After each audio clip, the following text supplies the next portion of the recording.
네, 여러분 안녕하십니까? 어, 이번 주에는 나이지리아의 내전과 분쟁 그리고 테러에 대해서 강의하겠습니다. 여러분 지난주까지의 강의 내용을 잠깐 좀 짚어보면 첫 번째 시간에는 여러분의 이해를 돕기 위해서 나이지리아 개황에 대해서 공부를 했습니다. 그리고 두 번째, 세 번째, 네 번째 강의에서는 나이지리아 역사와 서부아프리카의 역사에 대해서 깊이 있게 공부를 했습니다. 다시 한번 말씀드립니다만 나이지리아의 정치 경제를 공부하면서 수많은 자료를 접할 때마다 나이지리아의 역사와 그리고 서부아프리카 역사와 긴밀하게 관련되어 있다는 것을 알 수 있습니다. 그래서 여러분들이 고대 왕국의 또 제국의 지명과 인명 이런 것들을 꼭 기억해 놓으셔야만 합니다. 어, 처음 들으면서 모든 것들을 다 알 수는 없겠습니다만 그런 것들을 위해서 여러분들이 따로 좀 잘 정리해서 가지고 있다가 자료를 읽을 때마다 고유명사가 나오면 그런 것들을 찾아서 어느 시기에 어떤 지역을 말하는 것인지 여러분들이 확인을 하고 지나가는 것이 필요합니다. 어, 지난주까지는 역사에 대해서 또 문화에 대해서 공부를 했습니다. 이번 주부터는 나이지리아의 정치 경제 교과목에 근접한 내용으로 들어가도록 하겠습니다. 먼저 나이지리아의 내전과 분쟁 테러에 대해서 이번 주에 정리를 해 놓겠습니다. 이 부분은 여러분이 아마 발표 주제로 삼을 수도 있고 또 나이지리아의 정치 경제를 접하면서 계속해서 맞닥뜨리는 문제이기 때문에 긴밀한 연관성이 있다고 생각이 됩니다. 또 아울러 공지사항을 좀 잠깐 말씀드리면 이번 주 강의 내용은 강의 시간과 내용을 좀 줄이겠습니다. 그 이유는 이미 공지사항으로 설명한 것처럼 중간고사 대체 발표 보고서를 정해야 하기 때문에 여러분에게 좀 더 시간적 여유를 드리고자 합니다. 그래서 이번 주의 내용은 좀 내용을 현저히 줄여서 강의를 하도록 하겠습니다. 또 강의 말미에서 여러분에게 다시 한번 강의 안내에 대해서 설명을 하도록 하겠습니다. 자, 그러면 본격적인 내용으로 들어가 볼까요? 네, 강의 요점과 학습 목표를 간단하게 한번 정리해 봤습니다. 네, 먼저 아프리카의 내전과 분쟁이 어떻게 이루어지고 있는지 이런 내용을 좀 살펴보았습니다. 그리고 두 번째는 나이지리아의 비아프라 내전과 말리 내전을 살펴보았습니다. 물론 나이지리아의 내전과 분쟁, 테러와 관련되지 않았다고 여러분 직접적인 연관이 없다고 생각할 수 있겠습니다만 말리 내전은 지금 현재 서아프리카의 정치 경제에 아주 중요한 영향력을 행사하고 있기 때문에 이 부분을 좀 꼭 살펴볼 필요가 있다라고 생각이 됐습니다. 세 번째는 나이지리아의 보코하람에 대해서 한번 살펴보겠습니다. 그다음에 네 번째는 이러한 나이지리아의 내전과 분쟁을 살펴보았는데 이러한 내전과 분쟁에서 아프리카는 어떻게 분쟁 해결 노력을 벌이고 있는지 뭐 유엔과 AU를 중심으로 해서 살펴보겠습니다만 주로 AU를 중심으로 해서 살펴보도록 하겠습니다. 네, 아프리카의 내전과 분쟁은 원인은 이렇게 볼 수가 있겠죠. 약 2030, 34개의 민족 집단, 2034개의 민족 집단이 각각의 정체성을 가지고 있습니다. 그래서 식민 지배자들은 이러한 민족적 정체성을 이용해서 즉 갈등과 분쟁을 조장해서 통치를 했죠. 이것은 바로 통치의 편의를 위해서 어, 실시했던 것입니다. 인종, 지역, 종교 갈등이 내재됐다 이렇게 보시면 될 것 같습니다. 그래서 화합과 통합보다는 갈등과 분열을 조장해서 통치를 했다 이렇게 볼 수 있습니다. 또 독립 이후의 정치 지도자들도 자신의 정치 권력을 유지하고 싶어서 민족과 종교와 지역 갈등을 이용해서 권력을 유지하려고 했습니다. 나이지리아는 여기에 대표적인 어, 사례다 이렇게 볼 수가 있겠죠. 내전과 분쟁의 양상은 정치적 갈등, 인종과 민족 갈등, 또 국제 분쟁 갈등 이렇게 다양한 형태로 볼 수 있습니다. 또 정치 권력, 인종, 국경 분쟁, 국제 관계와 냉전 같은 것도 심각한 영향을 주었습니다. 또 국가 및 지역 안정에 심각한 영향을 주었습니다. 또 정치 안정, AU의 개입을 바탕으로 내전과 분쟁이 현저히 줄어들고 있다. 즉 아프리카는 현재 정치적 안정을 계속해서 이루어가고 있다. 그 과정에서 아프리카 국가들이 연합해서 결성한 아프리카 연합이 어, 개- 어, 적극적으로 개입하면서 이런 내전과 분쟁이 줄어들고 있다. 이렇게 볼 수 있습니다. 네, 지금 다음 지도는 아프리카 내전과 분쟁 양상을 보고 있죠. 우리가 주안점으로 봐야 할 내용은 5번이라고 할 수 있습니다. 나이지리아는 1967년부터 70년까지 나이지리아의 비아프라 내전이 있었습니다. 그리고 서아프리카에 관련이 있는 그런 내전과 분쟁 양상은 뭐 말리 같은 경우가 이제 영향을 줄 수 있다. 이렇게 볼 수가 있습니다. 이런 내전과 분쟁 양상은 여러분이 나이지리아의 정치 경제뿐만이 아니라 아프리카의 관련된 과목을 공부하다 보면은 항상 맞닥뜨리는 문제이기 때문에 이런 어떤 지도를 놓고 어, 참고 자료로 이용하는 것이 필요하다고 할 수 있습니다. 자, 아프리카의 내전과 분쟁 및 외국의 개입에 대해서 나와 있죠. 근데 지금 현재 이 지도를 보면은 나이지리아 같은 경우는 외국 군의 개입이 없는 것으로 지금 나와 있습니다. 그리고 여러분 대체적으로 보면 서아프리카는 F자 쓰인 게 있죠. 프랑스의 영향이 상당히 많이 개입하고 있다. 프랑스가 개입하고 있다. 그럼 프랑스어권 아프리카 지역에서 프랑스의 우위를 계속해서 유지하고 싶어하는 이유 때문에 그런 이유 때문에 프랑스가 개입하는 것도 하나의 원인으로 볼 수 있습니다. 대개 보면은 프랑스는 서아프리카와 중부아프리카에 강력한 영향력을 행사하고 있습니다. 그리고 이 쿠바의 영향력을 볼 수 있죠. 여러분 보면은 에티오피아와 앙골라, 특히 앙골라의 쿠바의 영향력이 상당히 어, 어, 강하다 이렇게 볼 수가 있습니다. 그 다음에 미국의 영향력 같은 경우는 리비아의 영향력이 강합니다. 그리고 또 소말리아 쪽입니다. 네, 이런 내용들은 1994년까지의 내용이기 때문에 현재 상황을 반영한다고는 볼 수 없습니다. 또, 이 내용을 보면은 지금 현재 나이지리아에 보면은 비아프라 내전이 보이고 1983년 또 쿠데타의 내용을 보고 있죠. 그래서 이 내전이 좀 더 94년까지의 내용이 좀 확연하게 좀 볼 수 있는 내용입니다. 네. 그리고 보면은 알제리 내전이 나오고 있고요. 그 다음에 시에라레온과 라이베리아 내전, 그 다음에 차드의 내전이 지금 보고 있습니다.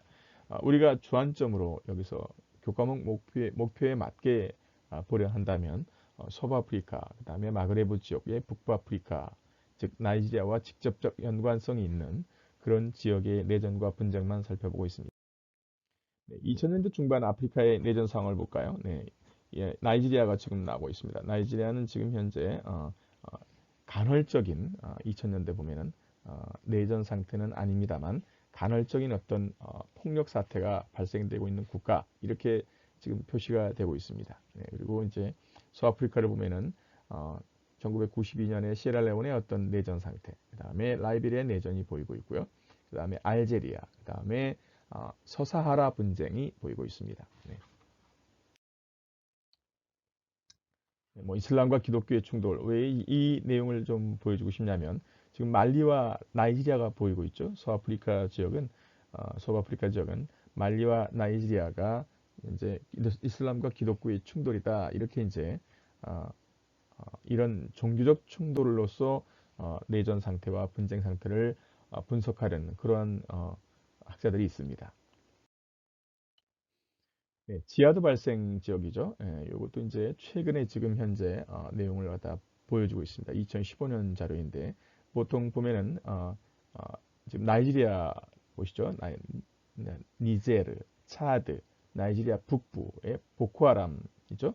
예, 이쪽 보코하람이 이제 활동하고 있는 지역인데 이 보코하람 지역이 가장 강한 지역으로 나오고 있습니다. 그 다음에 이제 동아프리카의 소말리아와 케냐 지역이죠. 이쪽에 이제 알샤바브의 활동 지역이 지금 보이고 있습니다. 그리고 북쪽으로 올라가면 튀니지아의 알카에다가 보이죠. 마그레브 이슬람 이 이제 활동하고 있는 튀니지아, 그 다음에 알제리 북부 지역, 그 다음에 이제 리비아와 이집트 북부의 이슬람 국가를 이제 상징하죠. IS가 지금 펼쳐지고 있습니다. 그러면서 다시 한번 말리 쪽으로 오면은 말리는 지금 현재 알카에다가 지금 현재 활동을 벌이고 있고 그다음에 또 IS도 있고 그러니까 말리가 지금 현재 핫한 지역으로 떠오르고 있죠. 그러니까 지금 서부아프리카에서의 지역은 가장 중요한 지역이 보코하람이 활동하고 있는 니제르, 나이지리아 북부, 차드 지역, 그다음에 말리 지역, 그다음에 튀니지와 알제리 지역 이렇게 볼 수 있습니다. 네, 2015년 아프리카의 분쟁 지역과 희생자 수를 갖다 보이고 있습니다. 이거 뭐 정확하지는 않습니다만 대략적인 통계 숫자를 통해서 얼마나 심각한지 내용을 볼 수가 있죠. 그럼 먼저 나이지리아의 보코하람을 보시죠. 여기서는 약 5천 명 가량이 희생된 것으로 지금 나오고 있고요. 말리도 지금 보이고 있고요. 그 다음에 알제리도 지금 보이고 있습니다. 그래서 서부아프리카의 분쟁 지역, 그 다음에 테러와 분쟁 지역을 본다면 나이지리아, 그다음에 말리, 그다음에 알제리. 알제리는 지금 현재 그런 어떤 테러와 분쟁에서 벗어났다고 볼 수 있습니다만 2015년까지의 상황을 본다면 나이지리아와 말리와 알제리를 갖다가 볼 수 있습니다. 네, 아프리카의 독재와 분쟁 지역을 볼까요? 네, 지금 현재 자유가 있는 지역 보시죠. 왼쪽 지도를 보면 파란색으로 되어 있죠. 남부아프리카 지역, 그 다음에 서부아프리카는 부르키나파소나 뭐 토고, 부르키나파소와 베냉, 그 다음에 뭐 세네갈 정도를 볼 수 있습니다. 그러나 부분적으로 자유가 보장됐다라는 지역을 보면 서부아프리카의 대부분의 지역이 들어가죠. 말리나, 그다음에 니제르, 나이지리아 이런 지역이 들어가고 있습니다. 그래서 그러나 이제 모로코도 여기 들어가고 있죠. 그런데 뭐 모리타니아나 알제리아는 뭐 그렇지 못하다 이렇게 지금 현재 보여주고 있죠. 자, 오른쪽 지도를 볼까요? 그런데 분쟁을 보면은 나이지리아가 지금 현재 그 분쟁이 좀 심각하다 이렇게 나오고 있죠. 그다음에 말리가 이제 부분적 분쟁이 있다. 그러니까 무슨 얘기냐면 이 왼쪽 지도와 오른쪽 지도를 보면은 이게 자유로우냐, 자유롭지 않으냐에 따라서 분쟁과 어떤 이런 독재와 분쟁이 연결돼 있다라는 것들을 갖다가 어, 단적으로 딱 상징적으로 보여주고 있는 지도다 이렇게 볼 수가 있습니다. 어쨌든 서부 아프리카에서 현재 문제가 있는 지역은 어, 나이지리아와 말리다 이렇게 볼 수가 있습니다. 자, 그러면 우리가 나이지리아 정치 경제를 공부하는 과정에서 항상 맞닥뜨리는 나이지리아 비아프라 내전에 대해서 한번 전반적으로 내용을 좀 살펴보도록. 나이지리아 내전은 이렇게 얘기할 수 있습니다. 종족, 지역, 종교 갈등이었다. 이렇게 이제 얘기할 수 있습니다. 즉 민족적 정체성이 부딪혔고 또 북쪽과 남쪽의 어, 지역적 갈등이었고 또 이슬람과 기독교의 종교적 갈등이었다. 이렇게 볼 수 있습니다. 자, 나이지리아는 약 250개가, 250개가 넘는 종족이 살고 있죠. 그래서 지리적, 민족적, 종교적, 정치적으로 나눠져 있다. 그래서 분쟁이 지속적으로 발생한다. 이 이야기는 이미 우리가 앞서서 살펴보았습니다. 왜 나이지리아는 계속해서 분쟁이 발생할 수밖에 없느냐? 그것은 바로 영국의 식민 지배에 기인한다. 어, 세계 아마 지금 현재 나이지리아를 나눠야 한다면 적어도 3개 이상의 국가로 나눠져야만 하는 그런 지역임에도 불구하고 어, 영국의 식민 지배 야욕에 의해서 나이지리아가 한 나라로 식민 지배를 받았고 한 나라로 독립하게 된 것이죠. 이러한 이유 때문에 지속적으로 분쟁이 발생할 수밖에 없다. 예. 북부의 하우사 플라니족은 이슬람, 남부의 요르바족과 이보족은 기독교를 주로 종교로 삼고 있습니다. 당연히 이러한 것들은 북부와 남부, 그다음에 이슬람과 기독교, 그리고 이게 정치적 권력을 놓고 이런 것들을 이런 어떤 분쟁이 발생할 수밖에 없다 이런 얘기죠. 나이지리아의 가장 큰 문제는 국가와 국민 통합이었습니다. 예, 1960년 독립 이후부터 북부의 하우사 플라니족이 정치 권력을 독점하고 있었고 왜 그러냐면 1960년 독립 이전에는 요르바와 이보족이 식민 지배 당시에 가장 강력한 어, 권력을 쥐고 있었습니다. 물론 정치 권력은 아니었습니다만 그러나 독립 당시에 1인 1투표제죠. 독립하면서 하우사 플라니족이 거의 대등한 그런 수를 가지고 있었기 때문에 인구면으로 당연히 정치 권력을 가질 수밖에 없었죠. 그러한 과정에서 식민 지배 시기에 유르바족과 이보족에게 좀 피해 의식을 가지고 있었고 또 많은 부분에 있어서 식민 지배 시기에 빼앗길 수밖에 없었습니다. 이런 부분을 독립하면서 정치 권력을 쥐면서 그러한 어떤 권력을 갖게 되면서 이제 많은 이익을 갖고 싶었고 그러한 이익은 요르바족과 이보족의 반발을 가져왔던 것입니다. 자, 세계 주요 종족 집단이 정치, 경제, 사회적 갈등을 어떻게 조율할 것인가? 이게 이제 가장 큰 나이지리아 국가가 이제 독립한 이후에 가장 큰 문제였던 것이죠. 그런데 이런 부분에 대해서 정치 지도자들이 좀 세심하게 조율하지 못했다 이렇게 볼 수 있습니다. 자, 국가의 균형적 발전, 그다음에 국민 통합을 목적으로 1992년 라고스에서 수도를 라고스에서 나이지리아 중부에 있는 아부자로 옮겼는데 이는 워싱턴 DC와 같은 역할을 합니다. 그러니까 이러한 수도 이전 작업도 상당히 중요한 그런 어떤 그 국가 국민 통합의 과정이었다 이렇게 볼 수 있습니다.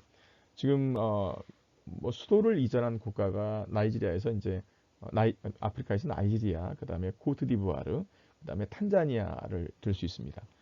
물론 이제 뭐 이 나이지리아뿐만이 아니라 수도를 이전한 것이 국가 발전을 이끌었느냐 이렇게 이제 질문한다면 여러 가지 해석이 가능할 수도 있습니다만 나이지리아가 라고스에서 수도를 아부자로 옮긴 이유는 바로 국가와 국민 통합이 중요한 목적이었습니다. 그만큼 나이지리아가 안고 있는 문제는 컸다 이렇게 볼 수 있습니다. 1963년 나이지리아는 연방공화국이 되었죠. 연방공화국이 되었다는 이야기는 이제 하나의 어떤 중앙정부 그리고 지방정부가 왜냐하면 국가가 워낙 크고 그 다음에 민족 집단이 다르기 때문에 연방공화국이 되는 것이 이제 맞다고 할 수 있겠죠. 그러나 계속해서 군사쿠데타가 발생했습니다. 이 정치, 종교, 민족, 지역 갈등을 봉합하지 못하고 부정부패를 일삼았고 또 편중된 인사를 했기 때문에 계속해서 군사쿠데타가 발생할 수밖에 없었습니다. 또 석유 매장량이 풍부한 나이저강 삼각주의 석유 자원을 놓고 충돌이 발생했는데 이런 것들은 환경 문제와 검은 자원의 저주가 이제 발생하게 됐죠. 이 나이저 삼각주에 사는 이조족들 우리가 이제 나이지리아의 주요 종족 집단에서 보았죠. 나이지리아 연방 정부로부터 탈퇴를 주장하는 무장 단체를 조직해서 지금까지 활동하고 있습니다. 자, 그러니까 나이지리아 내전이 상당히 깊은 역사적 뿌리를 가지고 있다. 그리고 지속적으로 발생하고 있다. 물론 나이지리아 비아프라 내전이 가장 큰 나이지리아의 대표적인 내전이지만 지금 현재까지도 나이저 삼각주에서는 이곳에 사는 주요 민족 집단들이 나이지리아 연방 정부에 저항하고 있다. 이렇게 볼 수 있습니다. 오고니족 같은 경우는 자신들의 땅에서 나오는 석유 자원이 왜 이런 석유 자원으로 얻을 수 있는 이익이 제대로 분배되지 않느냐, 또 왜 환경 오염을 중앙 정부가 외면하고 있느냐 이런 데에 대해서 이제 연방 정부에 저항을 해오고 있죠. 예, 새로운 수도 아부자의 국회의사당이 지금 보이고 있죠. 네, 아부자는 계획된 도시입니다. 그래서 라고스는 과거에 노예무역의 도시였고 섬이었죠. 라고스라는 섬이었습니다. 그러네 라고스가 지금 현재 상업 도시로서의 역할은 하고 있습니다만 상업 수도의 역할을 하고 있습니다만 행정 수도는 아부자에서 이루어지고 있습니다. 자, 여러분 나이지리아 인구와 민족 구성을 한번 볼까요? 이미 첫 번째 나이지리아 개왕 시간에 보았습니다만 다시 한번 보겠습니다. 이제 북부의 하우사 플라니, 이제 서쪽에 요르바족, 그다음에 동쪽에 이보족이 보입니다. 물론 그 주변에 여러 민족 집단이 보입니다만 이 민족 집단의 세력은 그다지 크진 않습니다. 그래서 하우사 플라니, 그다음에 요르바 이보 이 종족이 가장 대표적인 민족 집단이다 이렇게 볼 수가 있습니다. 그래서 하우사족 30%, 플라니족 30%, 요르바족 20%, 이보족 17%. 물론 뭐 정확히 맞아떨어지진 않습니다만 하우사 플라니가 한 50% 정도, 요르바 이보족이 합치면 한 50% 정도 됩니다. 그래서 민족적으로도 어느 한 민족 집단이 우세하다면 나이지리아의 어떤 갈등과 분쟁이 좀 수그러들 수도 있는데 사실 나이지리아의 인구와 민족 구성을 보면은 팽팽한 긴장 관계가 성립될 수밖에 없는 인구 구성 비율을 가지고 있다 이렇게 설명할 수 있습니다. 자, 비아프라 내전의 전개 상황을 한번 볼까요? 네. 여러분 지도를 좀 이제 1967년 지도와 70년 지도를 좀 보고 있습니다. 지금 1967년 지도는 비아프라 공화국이 상당히 강력한 세력을 갖다가 펼치고 있는 게 보이죠. 지금 뭐 에누구 지역을 보시죠. 에누구가 이제 그 비아프라의 수도로 이제 돼 있는 지역이죠. 이 에누구도 역사적으로 이제 의미가 있는 지역입니다. 그다음에 이제 아미치가 보이죠, 밑에 아미치. 예, 아미치가 이제 비아프라 이제 내전이 끝나게 된 항복한 곳입니다. 그래서 그 지도를 좀 보면서 오른쪽 내용을 보겠습니다. 1967년이죠. 물론 뭐 비아프라 내전의 전개 상황은 나중에 이제 좀 살펴보겠습니다만 1967년 5월 30일 오주쿠가 비아프라 공화국을 이제 선언합니다. 이 비아프라 공화국을 성립하게 이제 독립을 선언하게 된 배경은 물론 북부와 하우사 플라니족의 압박도 있었고 여러 가지 이유가 있었습니다만 이 비아프라 지역에 원유가 발견된 것도 하나의 중요한 이유였다 이렇게 보고 있습니다. 이보족은 교육받은 엘리트였습니다. 다시 돌아가면 식민지 지배 시기에 영국이 이보족을 하급 관료로 많이 이용했다는 얘기죠. 그래서 기본적인 교육을 받게 되었고 이들은 이제 상업 분야, 그다음에 군사 분야에 일찍부터 진출해 있었다는 얘기입니다. 그다음에 이러다 보니까 다른 민족 집단의 시기를 받았습니다. 북부와 서부에서 약 3만 명의 이보인이 살해를 당하게 됩니다. 또 동부에서 원유가 발견되게 됩니다. 나이지리아 연방정부는 수상은 고원이 있는데 고원은 이 나이지리아의 나이지리아가 이제 이렇게 보는 학자도 있습니다. 비아프라 내전을 통해서 나이지리아는 분열될 수도 있었다. 그럼에도 불구하고 분열되지 않은 이유는 나이지리아 연방정부의 수장이었던 고원이 굉장히 신속하게 비아프라 내전에 대해서 대응을 했다는 것입니다. 이건 좀 놀라운 일이긴 한데 1967년 7월 6일 국지적 군사행동을 통해서 비아프라의 분리를 막으려고 노력을 했습니다. 그러니까 이게 이제 연방군을 즉시 소집해서 비아프라 내전을 국내 분쟁으로 이제 보면서 절대 독립으로 가면 안 된다. 그래서 이제 강력한 어떤 진압 작전을 펼쳤다는 얘기죠.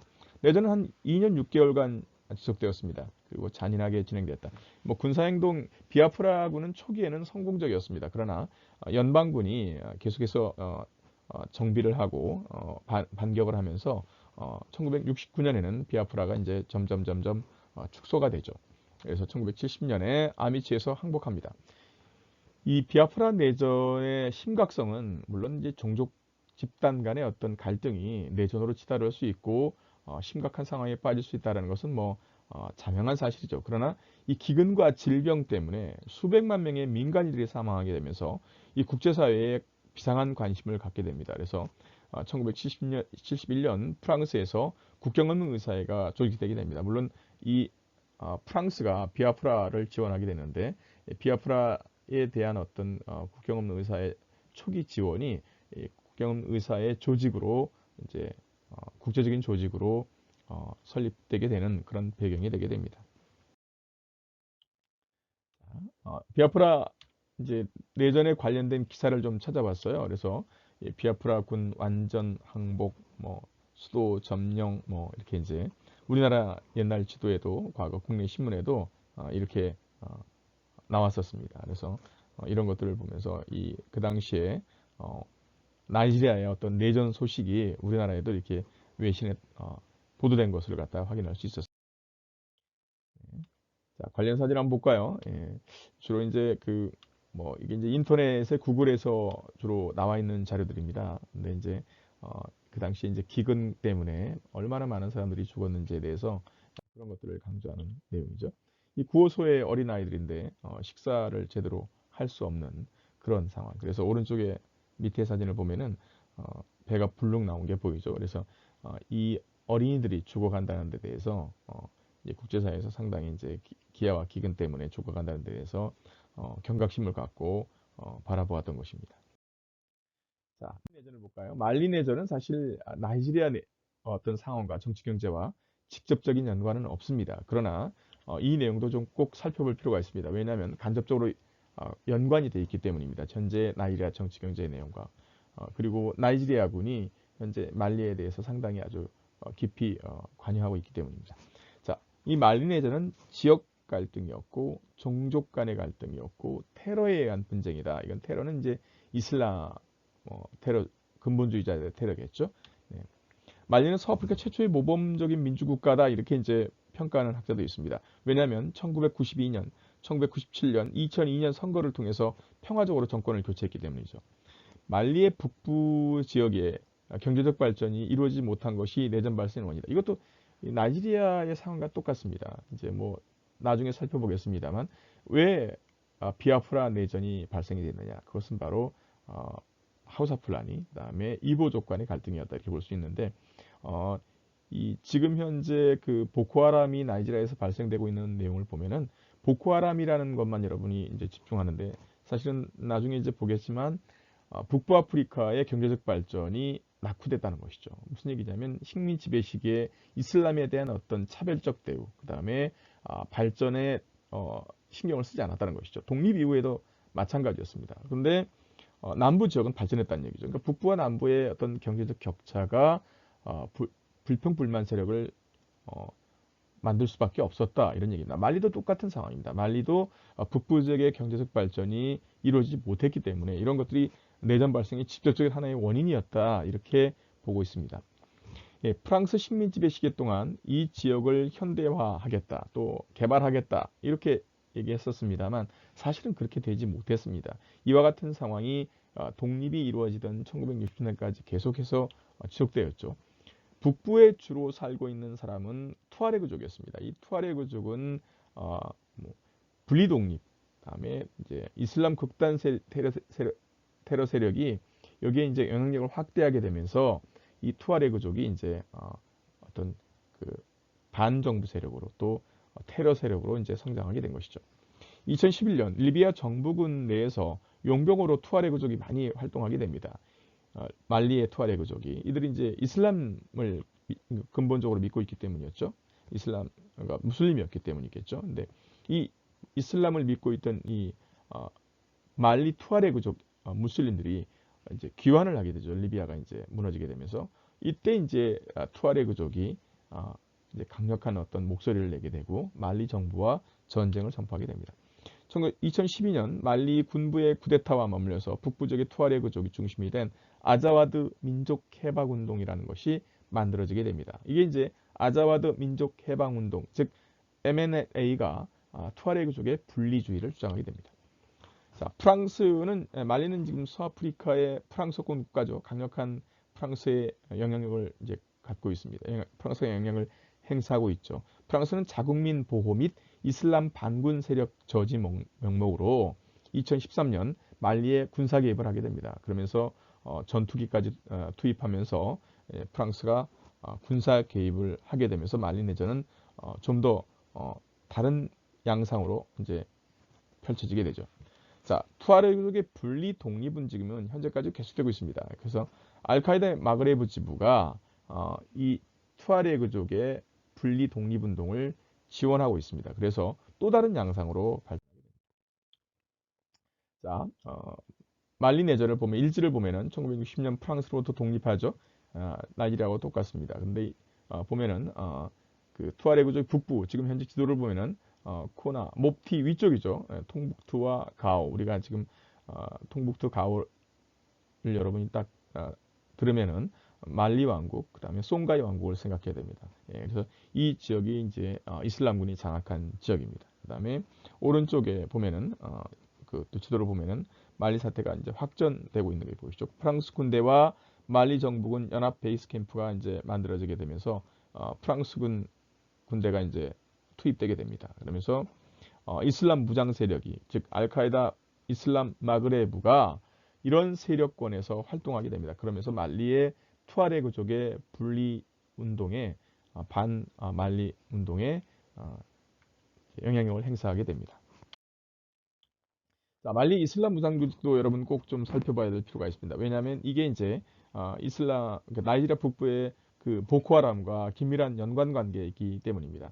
여러분 보면은 말리 북부에 3대 이슬람 극단주의 무장 조직이 있습니다. 알카에다 북아프리카 지부가 있고요. AQMI라고 하죠.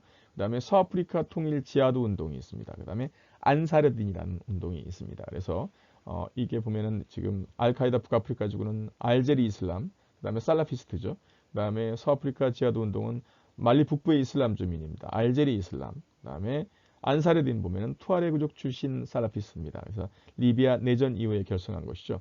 이들이 이 세계 무장 조직이 이제 말리의 이슬람 무장 조직에 이제 과 연관이 돼 있습니다.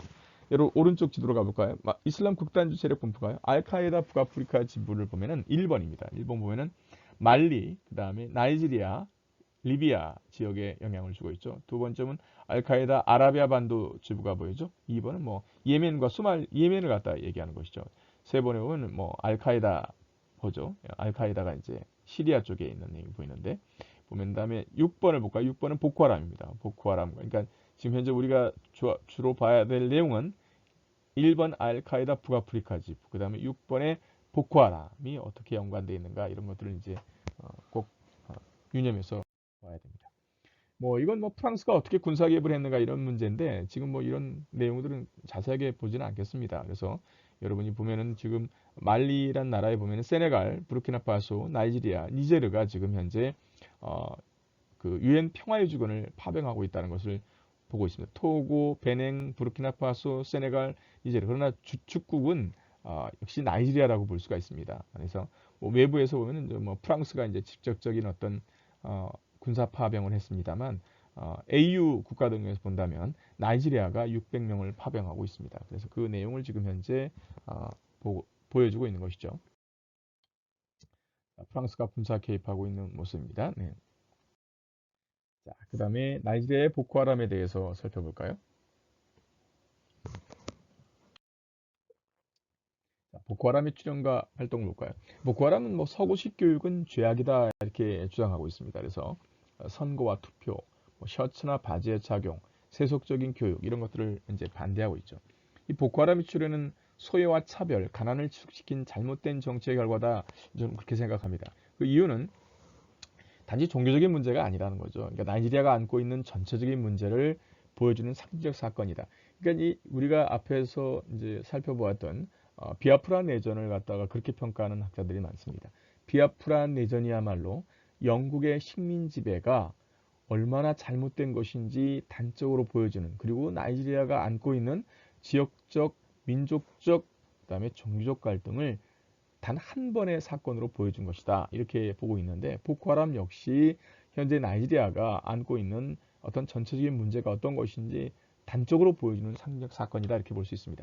영국의 식민 지배 당시부터 북부는 열악한 경제 상황, 또 저발전으로 고통을 받았습니다. 독립 이후에도 남부 지역 주민들에 비해서 가난하고 소외되었다는 상대적인 박탈감을 갖고 있었습니다. 네. 요베주가 이제 주요 주 중에 하나인데 북부 나이지리아에 현재 보코하람 활동이 가장 활발한 곳입니다. 이 주의 어떤 경제적 상황을 보면은 이해가 잘 되죠. 자, 여러분 이제 다음 시간부터 살펴볼 그 여러분 PDF로 보내준 거죠. 메일로 보내준 2016년에 이제 작성된 거죠. 그게 하나아프리카 재단에서 작성된 건데 나이지리아 국가기관을 보면은 이 요베주의 경제적 상황이 얼마나 열악한지 잘 나와 있습니다. 즉 나이지리아 전체 지역 중에서 이오베주가 가장 가난하다 이렇게 말해도 무리는 없어 보입니다. 자, 2002년 출범한 보코하람은 2009년 이슬람 근본주의와 샤리아법의 제정을 통한 이슬람 국가 건설을 목표로 내걸었습니다. 그러니까 이슬람 근본주의, 샤리아법, 이슬람 국가 이런 이유 때문에 사실 이제 보코하람이 이슬람 근본주의자의 활동이다 이렇게 보고 있습니다. 그 말이 틀린 것은 아닙니다만 왜 보코하람이 출현하게 되었는가도 중요한 이유라고 할 수 있습니다. 2014년에 칼리프가 어디냐면 소코토 칼리파테입니다. 그러니까 19세기 나이지리아 북부에 출현했던 소코토 칼리파테, 즉 지하드를 통해서 이런 플라니족이 중심이 된 그러니까 지하드 전쟁 그리고 소코토 칼리파테가 출현하게 됐죠. 이게 영국의 식민 지배 당시에 이제 영국의 이제 식민 지배로 편입되게 됩니다. 이 칼리프 국가를 선언했습니다. 어디에서? 보코하람이 활동했던 나이지리아 북부에서요. 2018년 나이지리아 정부의 퇴치 작전으로 현재 보코하람 세력이 많이 줄어들고 있습니다. 그러나 여전히 나이지리아의 어떤 국가 통치력, 그러니까 거버넌스가 좋지 않기 때문에 계속해서 보코하람의 활동은 이어지고 있다 이렇게 보고 있습니다. 최근 10년간 나이지리아 북동부를 거점으로 해서 이게 보코하람이 나이지리아만의 문제가 아니라 위쪽에 있는 니제르, 그다음 오른쪽에 있는 차드, 카메룬까지 보코하람의 활동 지역이 지금 확대됐습니다. 그래서 나이지리아를 넘어서 지역적 불안정을 야기하고 있다 이렇게 볼 수 있습니다. 보코하람이 알카에다와 같은 국제적인 테러 단체와 연결될 수가 있습니다. 그래서 실제로 지금 보코하람의 세력이 만약에 이제 IS가 활동이 이슬람 국가의 활동이 굉장히 활발하고 또 알카에다가 굉장히 활발하다고 이제 만약에 이제 가정을 한다면 지금은 그렇지는 않습니다만 이 보코하람은 반드시 연결될 수밖에 없는 그런 상황이죠. 그래서 이런 알카에다라든가 IS와 연결될 경우에 이 보코하람은 더욱더 활동이 활발해질 수가 있습니다. 물론 나이지리아의 어떤 통치력이 가장 중요하다고 볼 수가 있겠죠.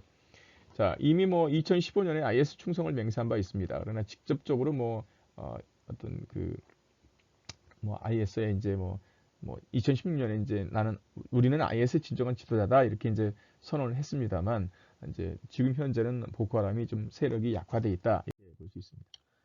네, 보코하람 볼까요? 여기 결성이 2002년되었다고 나와 있죠. 그다음에 북부 마이두구리에서 이제 시작됐다. 그다음에 이제 뭐 서구식 교육은 죄악이다.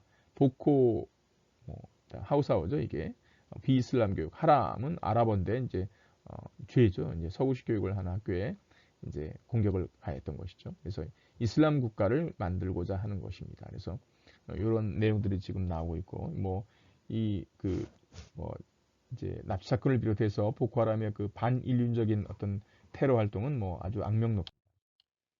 자, 어떤 것들이 있었는지 한번 볼까요? 2014년에 보르누주 치복에서 여학생 276명을 납치했죠. 그래서 악명을 떨쳤습니다. 아직까지도 행방불명 상태에 있는 학생들이 있습니다. 2018년엔 또 요베주에 다프치에 있는 여자과 기술대학을 급습해서 110명을 납치했습니다. 정부와 협상 끝에 좀 석방이 많이 되었습니다만 여전히 남아있는 사람이 있습니다. 또 뭐 지금까지 이제 두 개의 이제 중요한 사건만 언급했습니다만 약간 2만 명이 숨졌다. 또 200만 명 이상의 난민이 발생했다는 거죠. 학교가 가장 많은 피해를 보았는데 살해된 교사 수가 2,295명에 달하고 그다음에 파괴된 학교도 1,400여 개에 달한다 이렇게 나와 있습니다. 지금 보코하람이 이제 어디에 공격이 얼마만큼 심한가 지금 지도를 보여주고 있죠. 주로 북부의 마이두구리 뭐 이런 지역에 지금 집중되고 있고 또 카노 지역에 이제 집중되고 있는 것을 볼 수가 있습니다. 그래서 2014년 치복에서 납치한 여학생의 그 부모들이 아이를 돌려달라고 이제 호소하고 있는 그런 사진입니다. 보코하람 공격과 희생자 수를 한번 볼까요? 여러분 보이는 그 나이지리아가 이제 2012년부터 쭉 2015년까지 나오고 있습니다. 2012년에는 뭐 1,600명 정도로 나와 있죠. 그다음에 2013년에는 약 3,000명으로 한 2배가량 늘어나고 있습니다. 그다음에 2014년에는 뭐 그게 이제 5배 정도로 늘어나고 있죠. 그런데 2015년에 가서는 현재 2,000명 정도로 지금 오히려 뭐 5분의 1 정도로 줄어들었습니다. 무슨 얘기냐면 2015년 이후에 보코하람의 그 활동은 상당히 약화됐다 이렇게 볼 수가 있습니다. 여러분, 이제는 디파의 나이지리아 난민 지금 사진이죠. 예. 이 디파가 어디냐면은 니제르 남부에 있는 나이지리아와는 강을 하나 사이에 두고 있는 이제 도시입니다. 그런데 이 디파에 나이지리아 난민이 약 30만 명 이상이 들어와 있어서 니제르가 이렇게 부유한 나라가 아닌데 니제르도 굉장히 어려움을 겪고 있습니다. 그래서 이 지역에 이제 과거에는 이게 이제 사라 횡단 무역로였죠. 그래서 우리가 살펴본 것처럼 하우사 왕국의 영향을 받았던 지역입니다. 근데 나이지리아 난민이 지금 상당히 많이 들어와 있습니다. 그래서 지금 오른쪽에 사진 보면은 유엔에서 지금 뭐 이런 어떤 난민 그 촌을 건설해서 지금 현재 나이지리아 난민을 갖다가 이제 보호하고 있습니다. 이쪽 지역에 있는 사람들이 인터뷰를 해본 결과 보코하람에 대해서 알고 있느냐 그랬더니 보코하람을 굉장히 미워합니다. 그런데 보코하람은 보이지가 않는다는 것입니다. 또 보코하람의 활동을 좋아하지 않지만 보코하람이 밤에 그다음에 소규모로 무장을 해서 움직이기 때문에 이들을 퇴치하기가 그렇게 쉽지 않다. 근데 무엇보다도 보코하람이 활동할 수 있는 배경이 뭘까를 생각해 볼 필요가 있습니다. 보코하람이 그렇게까지 활동을 유지할 수 있는 이유는 분명히 나이지리아 니제르 이 지역에 사는 사람들이 보코하람에 대해서 어느 정도 동조하는 세력이 있다라는 것이죠. 자, 복활함이 출현 원인을 제거하는 것이 가장 중요하다고 할 수 있습니다. 그래서 근본적인 내전의 원인을 제거하는 데 노력이 필요하다. 그래서 북부의 상대적인 저발전에 대한 어떤 정치주의자들의 어떤 책임 있는 행동, 그리고 후속 정책이 좀 필요한 게 아닌가 이렇게 볼 수 있습니다. 현재 나이지리아 정부군과 민병대가 있습니다. 나이지리아 정부가 민병대가 있는데 보코하람을 소탕한다는 명목으로 무자비한 진압, 그다음에 마을 주민을 살해, 또 구금 이렇게 하면서 원성을 사고 있습니다. 그래서 이런 내용들은 이미 논문으로도 나와 있고 또 구글에서 이제 인터넷 조사를 해보면은 웹사이트 서핑을 해보면은 상당히 많은 어떤 이제 신문 자료라든가 이런 것들을 볼 수가 있습니다. 그래서 정부군이 지금 현재 민병대와 함께 보코하람을 소탕해 가고 있습니다만 그 과정이 그렇게 부드럽게 이루어지고 있지 못하다 이렇게 볼 수 있습니다. 나이지리아 정부는 보코하람을 건절하기 위한 효과적인 어떤 군사작전도 필요하지만 동시에 지역 주민에 대한 인권 남용을 중지하고 적극적인 지원을 할 필요가 있다 이렇게 볼 수가 있습니다. 2013년 나이지리아 다차원 빈곤지수 상위 5개주 및 하위 5개주의 상황을 보면은 보코하람이 준동하는 북부 지역에서 상위 5개주가 모두 포함된 것을 볼 수 있습니다. 이 자료는 여러분 지금 다음 시간에 살펴볼 한아프리카 재단에서 나온 나이지리아 국가 개황에 이미 들어 있습니다. 그 내용을 일부 따온 것이죠. 다차원 빈곤지수라는 것은 우리말하면 빈곤지수 이렇게 얘기하면 될 것 같습니다. 너무 복잡하게 하지 말고. 그런데 어쨌든 나이지리아 북부 지역에 가장 못 사는 5개주가 있다. 그리고 가장 잘 사는 이제 5개주는 남쪽에 있다. 이렇게 볼 수가 있습니다. 그래서 주로 한번 볼까요? 요베, 잠파라, 바우치, 케비, 그다음에 지가와. 이 내용도 보면은 일부는 지금 하우사 도시국가와 이름이 똑같죠? 네. 그래서 지금 나이지리아가 처한 문제가 어떤 것인지 이 표에서도 단적으로 보여주고 있습니다.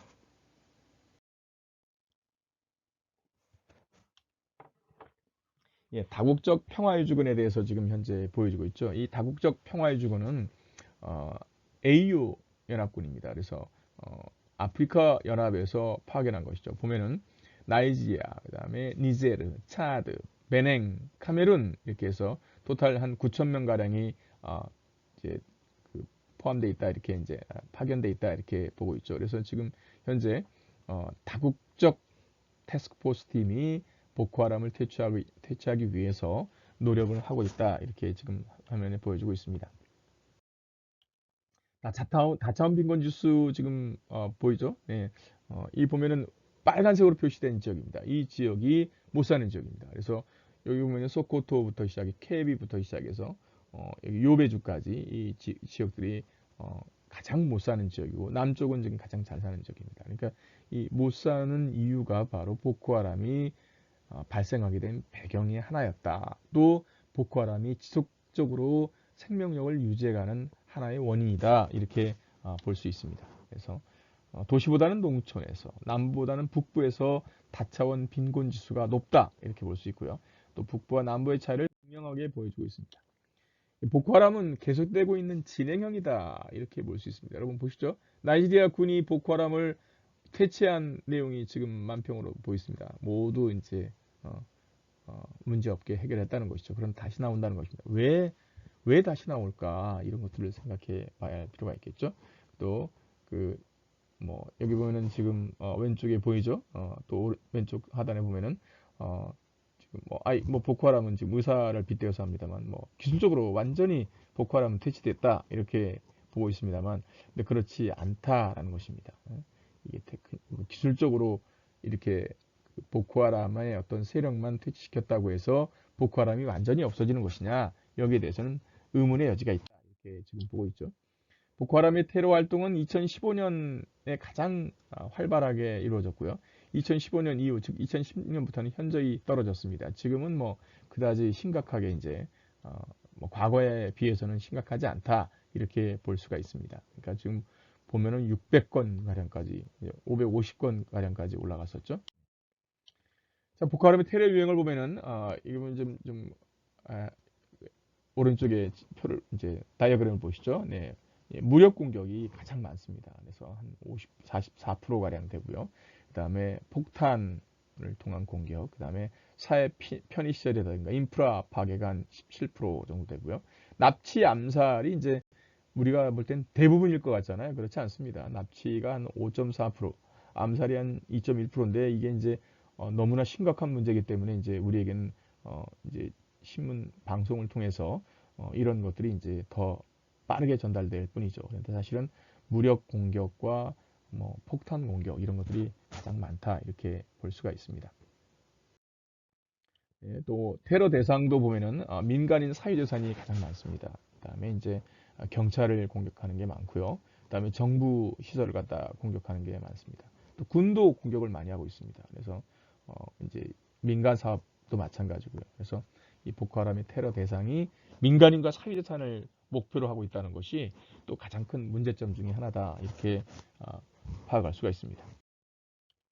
또 보코하람 테러 공격과 사망자 수를 볼까요? 네, 보코하람 집단의 배경, 활동, 위험성에 대한 분석이죠. 이게 이제 논문에서 이제 나온 것인데 보면은 테러 공격 수와 테러 사망자 수를 보이고 있습니다. 탈리반이 가장 심각했죠. 근데 보코하람도 보세요.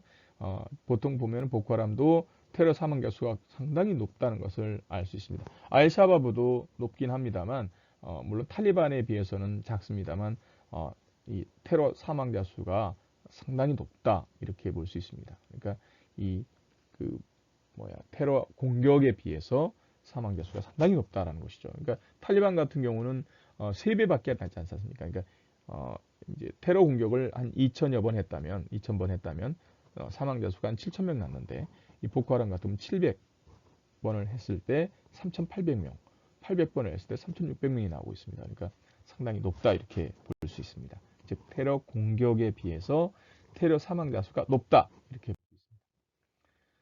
자, 아프리카의 분쟁 해결 노력을 좀 볼까요? 네. 이 내용은 전반적인 그 유엔 평화유지군의 활동, 그러니까 평화유지군 활동, 유엔과 AU의 평화유지군 활동을 좀 서아프리카, 특히 나이지리아에 집중적으로 좀 살펴보도록 하겠습니다. 자, 유엔 평화유지군의 활동이 이제 어떻게 아프리카에서 해주고 있느냐 보면은 서부아프리카만 좀 보도록 하겠습니다. 먼저 서사하라에서는 한 216명, 그다음 말리에서는 약 10,000명 가량, 그다음에 코트디부아르에서 한 7,500명 가량, 라이베리아에서 한 5,000명 가량 정도가 활동하고 있습니다. 네, 평화유지 활동에 참가하는 아프리카 국가와 병력을 볼까요? 여러분, 이제 뭐 다 이제 뭐 여러분 다른 과목을 통해서 이제 다 공부를 했겠지만 아프리카의 문제는 아프리카 국가들이 스스로 해결하겠다는 즉 AU의 어떤 취지에 이제 부합하는 그런 파병을 하고 있죠. 에티오피아가 보면은 파병을 가장 많이 하고 있습니다. 그다음에 부룬디, 우간다, 루안다, 케냐 이렇게 보고 있죠. 나이지리아 한번 볼까요? 나이지리아도 역시 많이 하고 있습니다. 5천 명 이하로 하고 있습니다만 나이지리아는 유엔에 파병하고 있고요. 그다음에 AU에 파병하고 있는 국가를 보면은 에티오피아, 부룬디, 우간다, 케냐 이렇게 볼 수가 있습니다. 그러니까 이제 이런 국가들은 이제 알샤바브에 지금 파병을 하고 있는데 이건 2015년까지의 내용입니다. 근데 나중에 보면 알겠지만 나이지리아도 이제 파병하고 있죠. 그래서 에티오피아와 루안다, 그다음에 부르키나파소, 그다음에 니제르 이런 지역들이 지금 이런 국가들이 파병을 상당히 많이 하고 있다 이렇게 볼 수 있습니다. 보통 보면은 2018년 AU의 평화유지 활동을 좀 볼까요? 그러니까 아프리카 연합 평화유지 활동입니다. 보면은 아프리카 연합은 펀딩도 하고 있고요. 그러니까 이제 군사 파병에 대한 평화유지군 파병에 대한 어떤 지원과 그다음에 지원을 비용을 갖다가 그러니까 되고 있다 이렇게 보고 있습니다. 그러니까 2019년에 뭐 아프리카 연합의 그 분담금을 보면은 이렇게 나와 있죠. 네. 자, 그다음에 그 여러분 그 뭐 지금 오른쪽으로 한번 볼까요? 오른쪽에 보면은 지금 현재 수단과 그다음에 중앙아프리카 공화국, 그다음에 콩고민중 공화국, 그다음에 부룬디, 소말리아 지역에 지금 아프리카 평화유지군이 활동하고 있는 내용을 좀 보고 있습니다. 자, 그다음에 아프리카 지역 안보와 평화유지 활동을 보면은 여러분 그 말리에 지금 파병하고 있는 걸 볼까요? 말리에 파병하고 있는 국가를 보면은 나이지리아가 지금 파병되고 있습니다. 코트디부아르, 세네갈, 기니비소, 그다음에 시에라레온, 라이베리아, 그다음에 코트디부아르, 가나, 나이지리아, 니제르가 파병하고 있습니다. 그다음에 나이지리아 군은 또 소말리아에도 파병하고 있는 것을 지금 보고 있습니다. 확인할 수 있죠. 그러니까 나이지리아는 보코하람 분쟁이 있음에도 불구하고 말리 내전과 소말리아 내전에 파병하고 있다는 것을 보여주고 있습니다. 자, 아프리카 국가의 군사 개입. 예. 여러분, 인접 국가에 대한 아프리카 국가들의 군사 개입은 탈냉전 시기에 급격히 증가합니다. 즉, 소련과 미국의 어떤 냉전 시대의 대립이 무너지게 되면서 이 시기 이후에는 인접 국가에 대한 아프리카 국가들의 군사 개입이 증가했다 이렇게 볼 수 있습니다.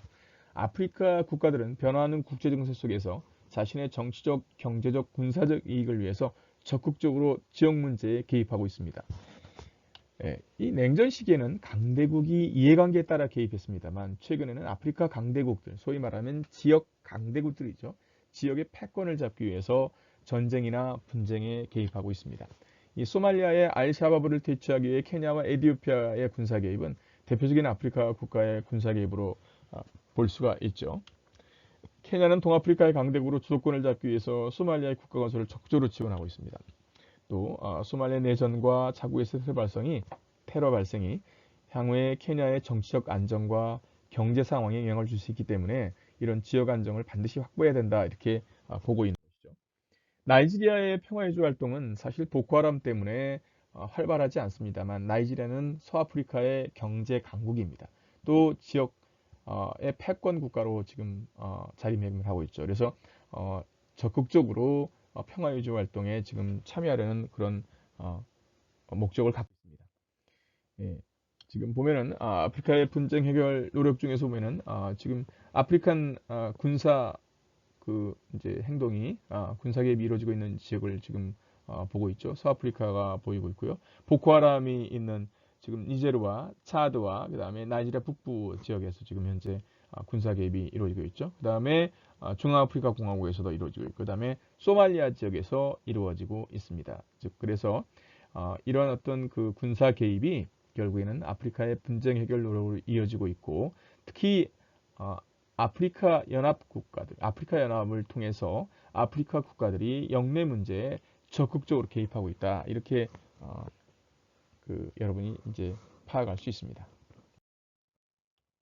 자, 2018년 AU의 7개 주요 추진 과제가 나오죠. 말리가 지금 현재 들어가 있습니다. 그래서 말리가 이제 지금 현재 계속해서 내전이 이어지고 있는 지역이어서 이 지역에 대한 어떤 그 이제 분쟁을 잠재우고 그다음에 내전을 갖다 종식시키는 그런 노력을 하고 있습니다. 지금 보코하람도 역시 이제 중요한 과제 중에 하나인데 보코하람은 현재 세력이 현저히 줄어들고 있다 이렇게 볼 수 있습니다.